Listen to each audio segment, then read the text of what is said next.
Bismillahirrahmanirrahim. Assalamualaikum warahmatullahi wabarakatuh. Dan salam sejahtera untuk kalian semua. Alhamdulillahirrahmanirrahim. Hamdan syakirin, hamdan na'imin, hamdan biwati ni'amahu wa yukati mazidah.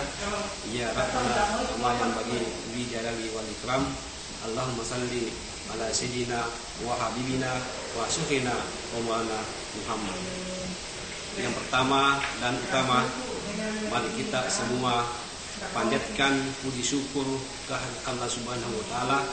Tentu dengan rahmat dan hidayahnya kita masih diberikan kesehatan, kekuatan dan kesehatan dalam rangka MTS Semoga Maros di hari yang ketiga pagi ini. Dan tak lupa kita kirimkan salam taslim kepada baginda Nabi Muhammad SAW sebagai Nabi uswatun hasanah dan rahmatan lil alamin. Anda sekalian peserta MPLS yang berbahagia, hari ini materi kita narkoba dan tahapannya sebagai berikut. Yang pertama, narkoba. Yang kedua, bahaya rokok bagi kesehatan. Yang ketiga, video narkoba. Dan yang keempat, video rokok.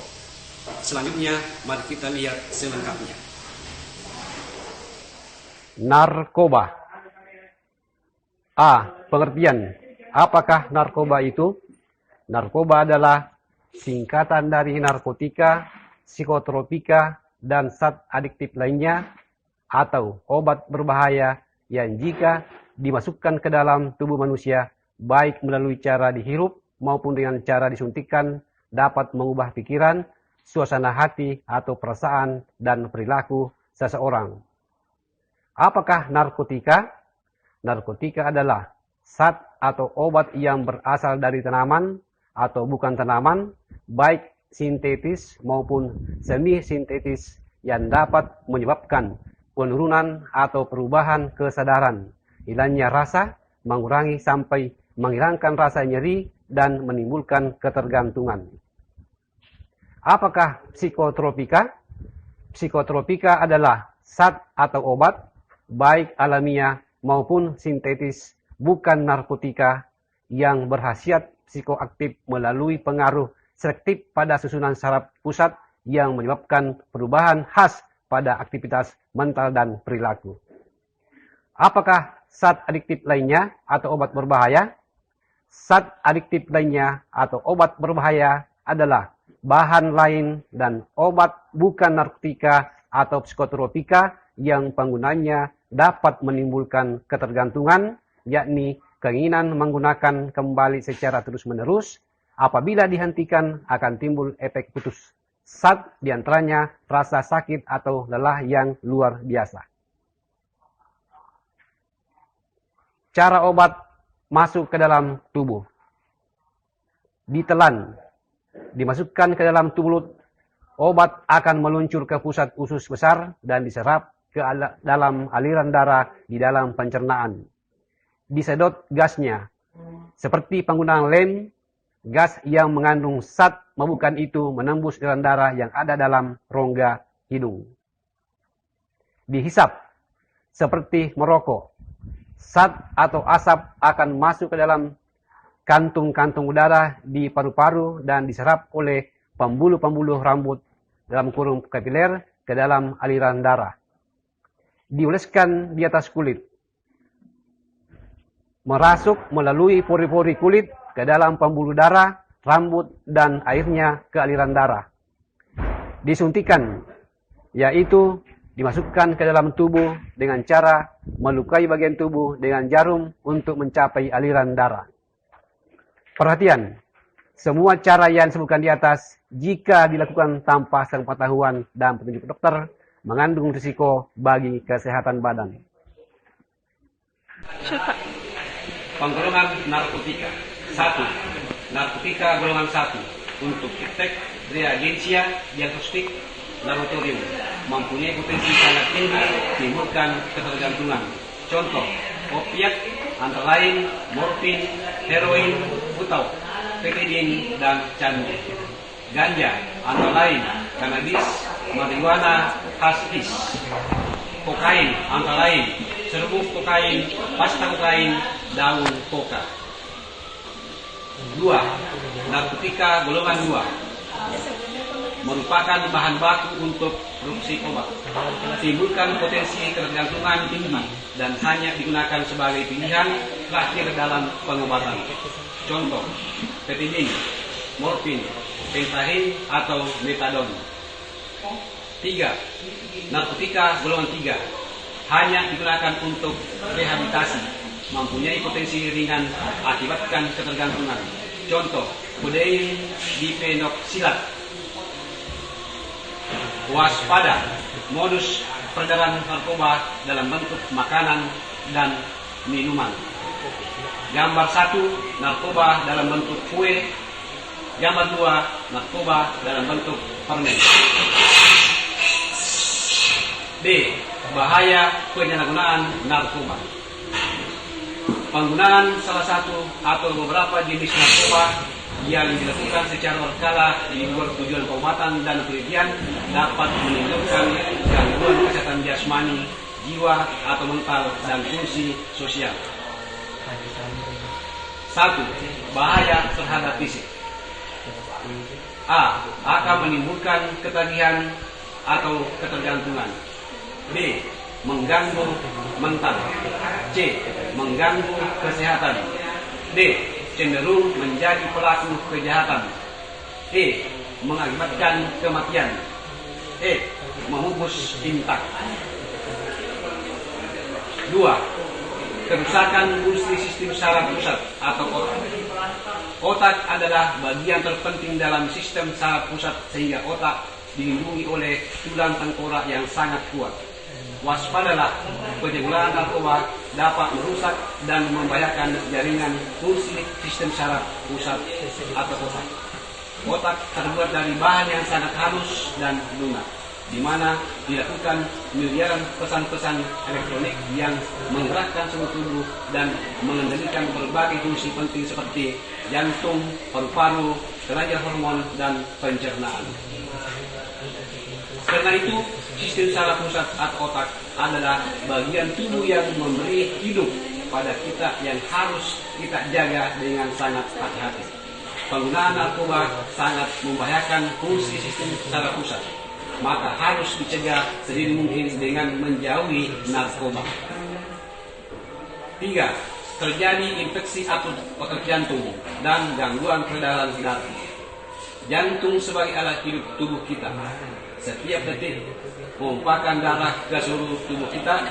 Terganggunya alat pompa darah kita karena narkoba berarti fungsi kesehatan, kekebalan tubuh kita sedikit demi sedikit akan hilang dan rusak. 4. Menggunakan jarum suntik secara sembarangan rentan terhadap penyakit. Para pengguna narkoba terbiasa menggunakan satu jarum suntik beberapa kali dan bergantian dengan temannya. Hal ini sangat berbahaya karena dapat menularkan penyakit seperti HIV/AIDS.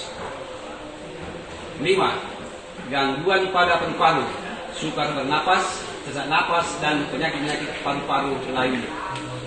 Penggunaan narkoba dapat mempengaruhi paru-paru sehingga penyakit yang berhubungan dengan pernapasan seperti TBC, sukar bernapas, sesak napas, dan penyakit-penyakit paru-paru lainnya sering diderita oleh pengguna narkoba. 6. Susah buang air besar karena kinerja saluran cerna pada lambung usus besar terganggu. Kinerja saluran cerna pada lambung dan usus besar terganggu. Hal ini mengakibatkan susah buang air besar. Gambar 3. Malas belajar dan mudah mengantuk. C. Bahaya terhadap kejiwaan. Dalam kehidupan sosial, remaja diharapkan untuk mampu menyesuaikan diri secara positif dan konstruktif dengan lingkungannya dan berkomunikasi secara efektif. Perasaan rendah diri di dalam pergaulan harus dihilangkan dan ditumbuhkan sikap saling menghargai. Selain itu pula, remaja harus dapat membedakan mana yang baik dan mana yang tidak baik, mana yang boleh dan mana tidak boleh dilakukan. Bagi remaja pemakai narkoba, hal ini akan sulit dilakukan karena mereka akan memiliki kecenderungan untuk 1. Bersikap labil, 2. Cepat memberontak, 3. Introvert dan penuh rahasia, 4. Sering berbohong dan suka mencuri, 5. Menjadi sensitif, kasar dan tidak sopan, 6. Memiliki kecurigaan yang sama terhadap semua orang, 7. Menjadi malas dan prestasi belajar menurun, 8. Akal sehat tidak berperan, berpikir irasional. Pada saat remaja mengalami intoksikasi atau terel, apapun akan dilakukannya tanpa memperdulikan dengan akal sehat akibat-akibatnya negatif dari keputusannya tersebut. Yang penting kebutuhannya saat ini terpenuhi walaupun harus melakukan jalan pintas.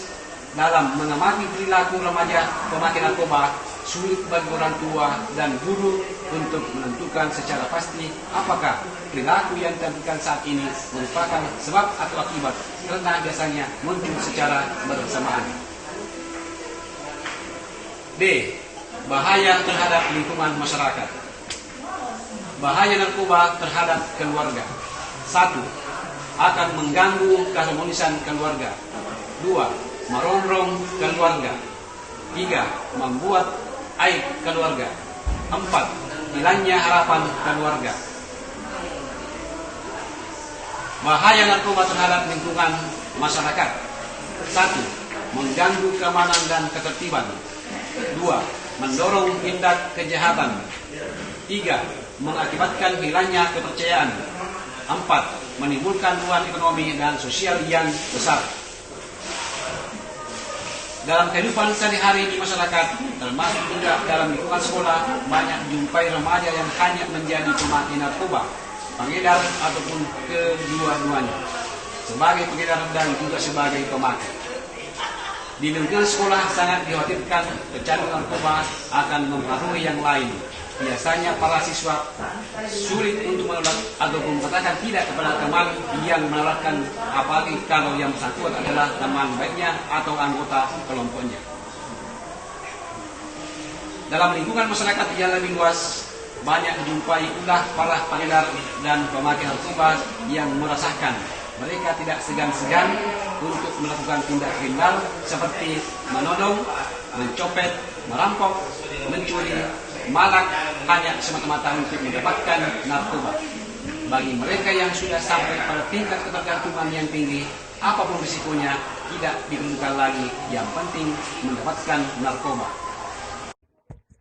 Alasan memakai narkoba antara lain: 1. Memuaskan rasa ingin tahu atau coba-coba. 2. Ikut-ikutan teman. 3. Solidaritas teman. 4. Biar dianggap terlihat gaya atau mengikuti tren. 5. Menunjukkan kehebatan.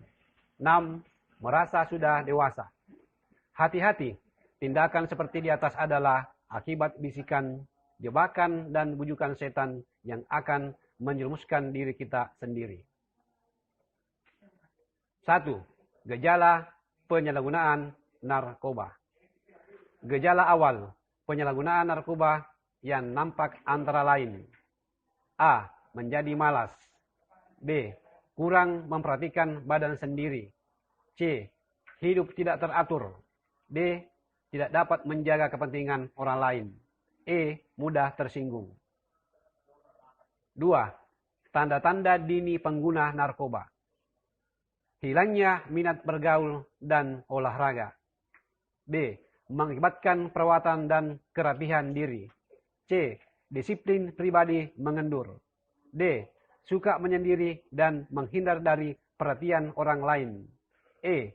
Cepat tersinggung dan cepat marah. F. Suka mencuri barang di rumah.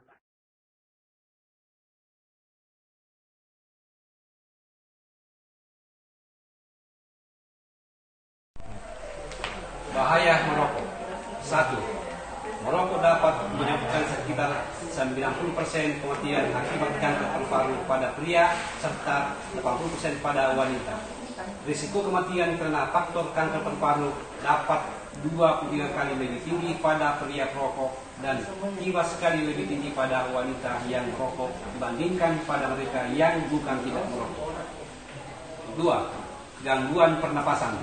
Bahaya merokok dapat meningkatkan risiko kematian karena penyakit paru-paru yang kronis sampai 10 kali lipat. Sekitar 90% kematian karena penyakit paru-paru kronis disebabkan karena merokok. 3. Gangguan janin.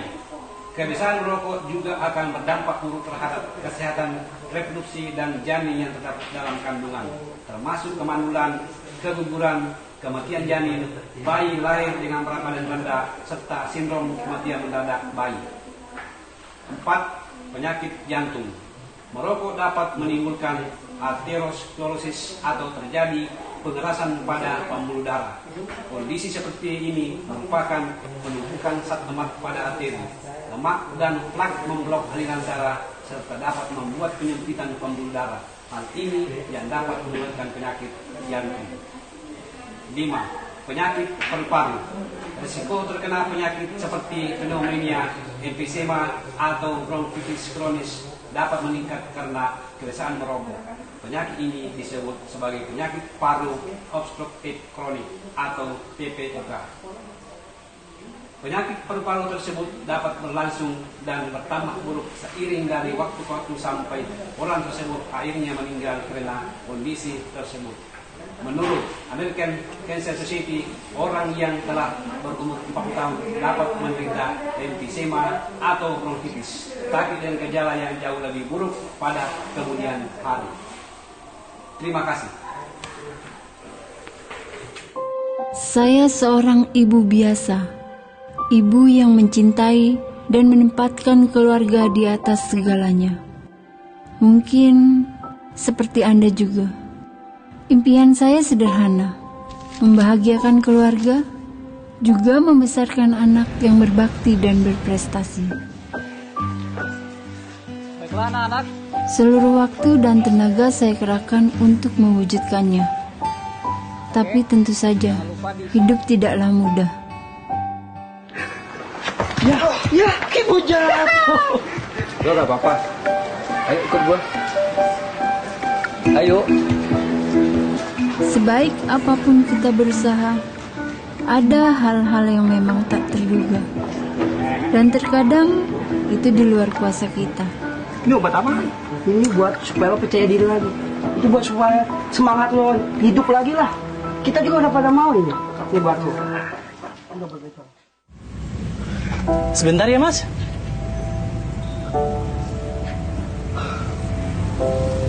Aduh, kemana sih anak? Gimana Pak hari ini? Angga, makan dulu nak.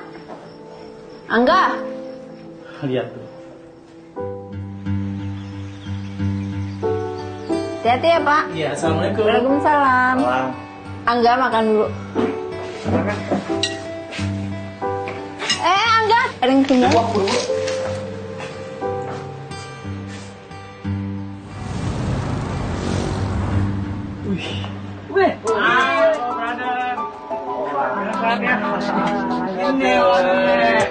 CS kita lagi terus. Ini dong ngobrol sama kita ya kak.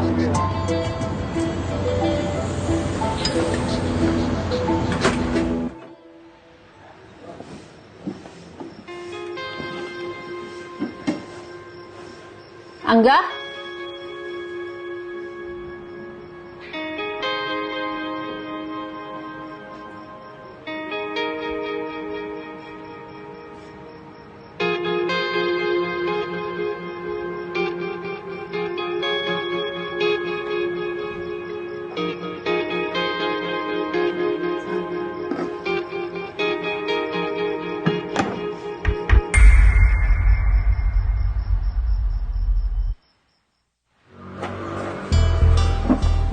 Bu, Angga minta uang dong buat uang ngkos.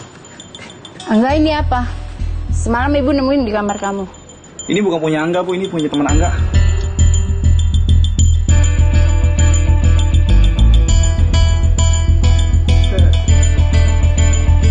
Hei, lagi ngapain sana? Nggak ngapa-ngapain kok, Pak. Masuk.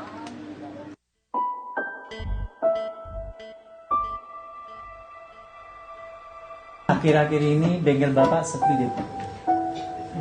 Tapi yang ngebantuin nggak tahu kemana.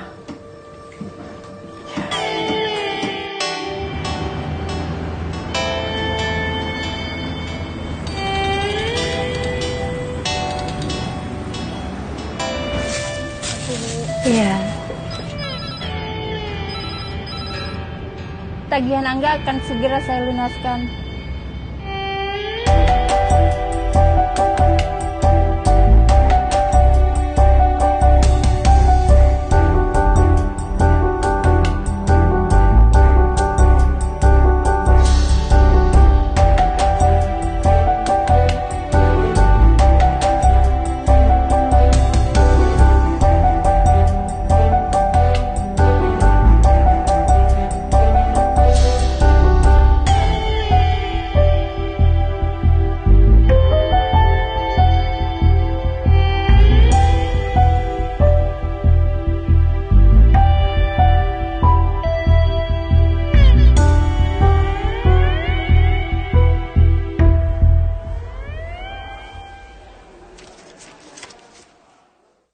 Boleh Pak bajunya. Penjahitnya dijual Mbak? Oh iya Bu, dijual. Masih bagus nih ya? Masih bagus, boleh dicoba kok Bu ya. Berapa harganya Mbak? 200 Bu. Nggak kurang nih. Udah harga pas itu. Oke deh, saya ambil ya. Angga, mau kemana?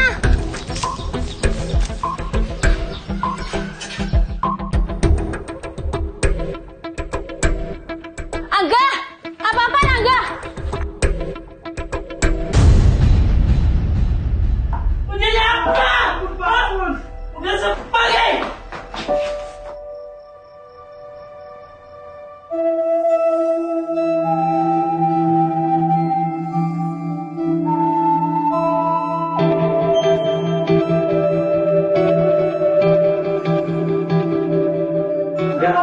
Enggak.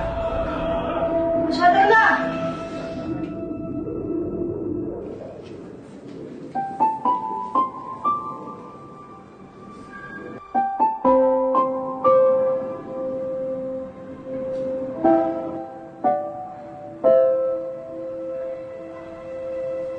Bu, Angga masuk rumah sakit.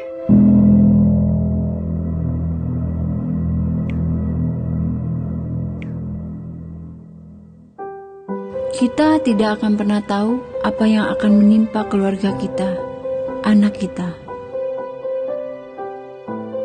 Bisa jadi itu merupakan hal buruk, sebuah tragedi ataupun musibah yang membuat hati kita remuk.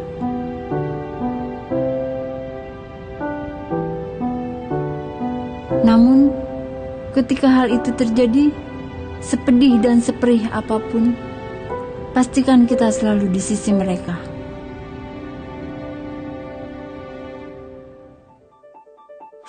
Zaman memang sudah berubah, dan untuk menjadi orang tua yang baik, selalu penuh dengan tantangan. Bersikap acuh dan masa bodoh bukanlah jawaban. Dukungan, kasih sayang dan perhatian kitalah yang akan melindungi mereka dari narkoba.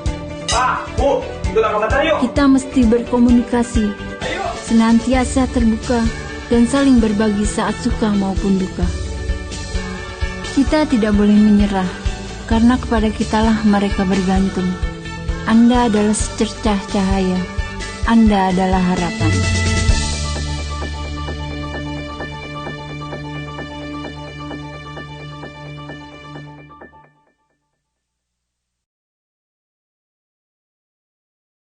Kita semua kenal dengan yang namanya rokok, dan bagaimana semua orang berkata bahwa merokok merupakan aktivitas yang tidak sehat. Tapi sebenarnya bagaimana sih rokok mempengaruhi badan kita?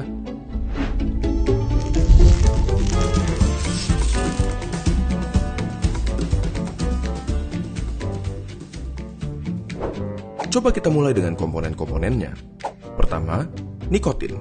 Suatu zat yang bisa bikin kita kecanduan, si alasan utama kenapa semua orang tidak bisa berhenti merokok. Bahkan, dia adalah alasan kenapa mereka yang berniat berhenti merasa tidak nyaman dan akhirnya ditarik kembali. Selain nikotin, ada sekitar 7.000 bahan kimia lainnya yang terlibat dalam proses membakar satu batang rokok, di mana diantaranya ada beberapa yang akan menjadi aktif dan dapat merusak badan kita. Terlebih lagi, terdapat lebih dari 60 bahan kimia diantaranya yang diketahui dapat menyebabkan kanker. Dari sini, kita dapat mengambil kesimpulan bahwa merokok dapat merusak berbagai macam organ tubuh kita dan secara umum menurunkan kondisi kesehatan. Komponen berikutnya adalah tar, suatu nama yang diberikan untuk partikel-partikel yang tergantung di dalam rokok. Partikel-partikel ini berisi zat-zat yang dapat menyebabkan kanker seperti karsinogen. Contohnya adalah metal seperti arsenik, kadmium, dan lain-lainnya. Tar itu lengket dan berwarna coklat. Dan apakah kalian pernah berpikir kenapa gigi dan kuku perokok menjadi kuning? Yap, itu adalah tar yang dapat juga mengotori paru-paru dan memberikannya penampilan yang sama. Zat yang berbahaya berikutnya adalah karbon monoksida, suatu gas yang dalam jumlah banyak dapat berakibat fatal karena menggantikan oksigen yang seharusnya tersirkulasi di darah. Gampangnya seperti ini. Di darah terdapat sel darah merah, dan di sel darah merah terdapat hemoglobin. Pada mereka yang tidak merokok, oksigen mengikat ke hemoglobin dan diantar ke seluruh tubuh. Tetapi, karbon monoksida dapat meningkatkan dirinya ke hemoglobin lebih mudah dari oksigen, dan akhirnya menggantikan oksigen. Kalian mungkin berpikir, ya sudahlah, apa masalahnya oksigen diganti karbon monoksida? Sangat bermasalah. Karbon monoksida membuat darah semakin kental, dan pada aktivitas seperti berlari yang membutuhkan banyak suplai oksigen, organ-organ penting seperti jantung, otak, dan lain-lain jadi kebagian sedikit sekali oksigen dan dapat berakibat fatal.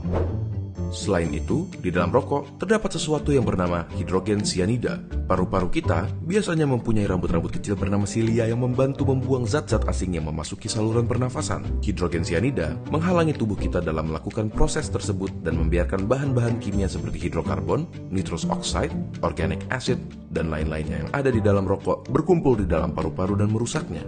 Tetapi, di balik kenyataan bahwa merokok merusak paru-paru, jantung, pembuluh darah, bahkan otak sampai dapat menyebabkan stroke, ada fakta menarik yang tidak semua orang tahu. Suatu penelitian menyatakan bahwa merokok mengurangi risiko penyakit yang bernama ulcerative colitis, suatu penyakit di usus. Tetapi, rokok meningkatkan kemungkinan terkena Crohn's disease, suatu penyakit di usus juga. Apakah bebas dari ulcerative colitis sepadan dengan risiko-risiko lainnya? Coba tanyakan pendapat teman-teman kalian yang merokok ataupun bebas dari rokok dengan membagikan video ini ke mereka. Apakah kalian akan terus melanjutkan merokok atau berhenti? Apakah kalian akan mulai merokok atau tetap menjauhkan diri dari rokok? Tulis pendapat kalian di kolom komentar di bawah. Terima kasih dan sampai ketemu di video berikutnya.